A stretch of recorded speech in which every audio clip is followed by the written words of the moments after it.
ভাবি কি বাচ্চাকে নিয়ে লাঞ্চ করতে আসেন? হ্যাঁ করেন করেন, বাচ্চাকে পড়াশোনা করাবেন, গরুর মতো গরু করে তুলবেন, ঠিক আছে? আজকাল কেউ গরুর মতো গরু না হলে সমাজে কেউ মূল্যায়ন করে না।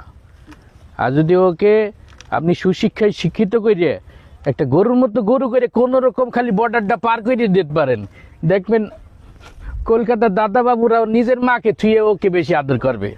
তাকে মা মা বললে তার মানে আপনার গোবরও সাফ করতে হইবে না, গোবরটারে কেক মনে করে খাবে আর ওর মূত্রটারে শরবত মনে করে খাইয়ে ফেলাবে।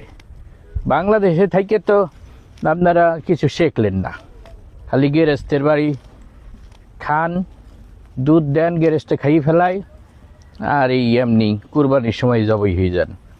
তো বাংলাদেশে থাকবেন না, ওকে বিদেশ পাঠাই দিবেন, ইন্ডিয়াতে। দেখবেন যে ও পরবর্তীতে জননী হয়ে ফিরে আসছে। ঠিক আছে ভাবি, পরামর্শ যা দেয় একটু মনোযোগ দিয়ে শুনেন। আমার কথা এখন গুরুত্ব না দিলেও পরবর্তীতে বুঝবেন যে কী দামি কথাটা বলছিলাম। ঠিক আছে আপু, আসি। হ্যাঁ, ও তুমিও লাঞ্চ শুরু করে দিছো? আচ্ছা খাও, পরে কথা হবে। হ্যাঁ থাকো। হ্যাঁ।